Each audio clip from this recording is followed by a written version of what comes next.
Bonjour à tous, on se retrouve dans cette nouvelle vidéo pour voir ensemble comment devenir secrétaire indépendante.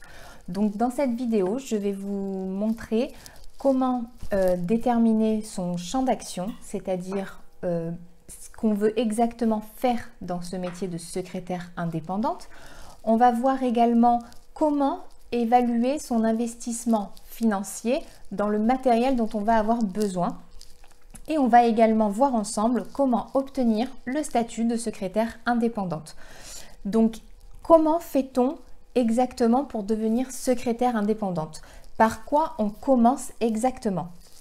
Grâce à ces petites astuces et ces conseils, vous allez pouvoir devenir rapidement secrétaire indépendante et avoir enfin la liberté et l'indépendance financière dont vous rêvez. N'oubliez pas de vous abonner si vous êtes intéressé par le métier de secrétaire indépendante, si vous êtes intéressé par le télétravail, si vous souhaitez obtenir la liberté et l'indépendance financière et développer une activité de freelance. Abonnez-vous à ma chaîne pour avoir toutes les informations et les renseignements dont vous avez besoin pour devenir secrétaire indépendante ou évoluer dans le métier de l'indépendance en télétravail. Je suis Émilie, secrétaire indépendante depuis de nombreuses années et j'aide désormais les personnes qui le souhaitent à devenir indépendantes et à travailler de chez elles. Déterminer son champ d'action, ça veut dire quoi exactement? C'est qu'il faut savoir exactement ce que vous voulez, ce que vous pouvez, ce que vous avez envie de faire dans ce métier de secrétaire indépendante. Quelles tâches vous êtes capable d'effectuer, quelles tâches vous avez envie d'effectuer, parce que c'est là aussi l'avantage d'être indépendant, c'est qu'on choisit le métier exactement qu'on souhaite exercer. On n'est pas obligé de faire des tâches qu'on n'a pas envie, donc il va falloir déterminer exactement le métier idéal pour vous, le métier dont vous rêvez. Il va falloir également prendre en compte si vous avez une spécificité, c'est-à-dire est-ce que vous avez un domaine dans lequel vous avez plus travaillé, dans lequel vous avez évolué et un domaine peut-être que vous appréciez également plus.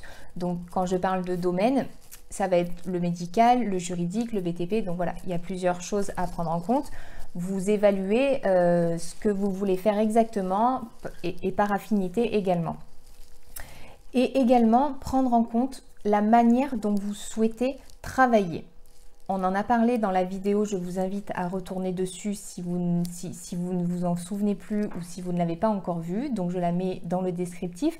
C'est 3 façons d'être secrétaire indépendante. Comment exercer exactement, totalement à distance, totalement sur site, dans les locaux de l'entreprise, ou faire un mixte des deux. Donc allez voir la vidéo, vous avez tout le détail là-dedans. Une fois que vous avez déterminé votre champ d'action, vous allez avoir déjà plus d'informations pour la suite. La suite qui va être évaluer l'investissement financier pour le matériel dont on va avoir besoin pour notre activité. Donc en fonction de ce que vous aurez déterminé au préalable, vous allez pouvoir évaluer cet investissement financier. Donc il va falloir prendre en compte donc tout ça. Est-ce que vous allez avoir besoin d'un ordinateur si vous êtes de chez vous? Si vous êtes sur site, ça ne sera pas le cas parce que vous allez tout faire dans les locaux de l'entreprise de votre client. Est-ce que vous aurez besoin d'un logiciel spécial? Un téléphone éventuellement fixe? Bon, on a tous un portable maintenant, donc en général le portable suffit. Est-ce que vous allez avoir besoin d'une imprimante, d'un scanner? En général, même si on travaille uniquement sur site, c'est bien d'en avoir un pour pouvoir imprimer ses propres factures, ses documents personnels. Est-ce que vous allez avoir besoin d'une commande à pied? Par exemple, si vous faites de la retranscription audio. Il va falloir aussi également peut-être avoir un petit peu de papeterie, donc la petite fourniture qui n'est franchement pas un très gros investissement, c'est-à-dire des feuilles, des stylos, une agrafeuse, les agrafes qui vont avec, le trombone, l'agenda pour tenir ses horaires à jour, pour ne pas oublier le nombre d'heures qu'on a effectuées. C'est un des avantages de ce métier, c'est qu'on va avoir normalement, en général, très peu d'investissement financier pour s'installer, pour débuter en tout cas. Dernier point assez important, si vous travaillez uniquement de chez vous et même si vous le faites un petit peu des deux. Il va falloir s'installer chez soi correctement dans un espace dédié avec son propre bureau, sa chaise de bureau confortable. Et pour ce poste, je vous invite à retourner sur la vidéo télétravail pendant le confinement dans lequel j'ai détaillé les bonnes postures à adopter, le bon moyen de télétravailler de chez soi. Donc dans cette vidéo, vous aurez, je pense, toutes les informations dont vous aurez besoin. Donc n'hésitez pas à la consulter. Et puis le dernier point qui, forcément, une fois que vous avez déterminé donc les deux premiers points qu'on vient de voir, ça va être d'obtenir le statut de secrétaire indépendante. Donc comment on fait exactement? Déjà, on crée son auto-entreprise.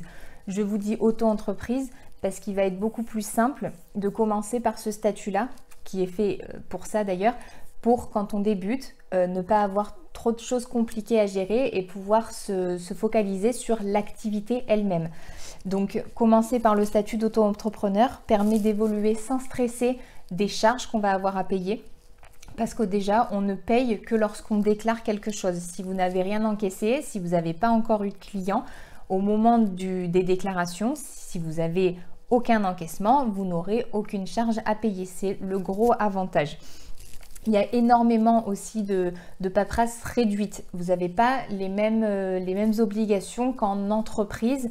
Vous allez avoir de l'administratif et du comptable très réduit, un minimum. Donc ça, on pourra le voir ensemble si ça vous intéresse. Si vous voulez plus de détails sur la création de l'auto-entrepreneur pour être secrétaire indépendante, dites-le moi en commentaire pour que je puisse vous faire une vidéo là-dessus. Et dernier point, dernier avantage, la création de l'auto-entreprise, c'est très rapide et c'est sans frais. Voilà, donc n'hésitez pas à liker cette vidéo si elle vous a été utile. N'oubliez pas de vous abonner pour être informé sur tout ce dont vous avez besoin pour devenir secrétaire indépendante et télétravailler uniquement de chez vous pour obtenir votre liberté et votre indépendance financière. À bientôt!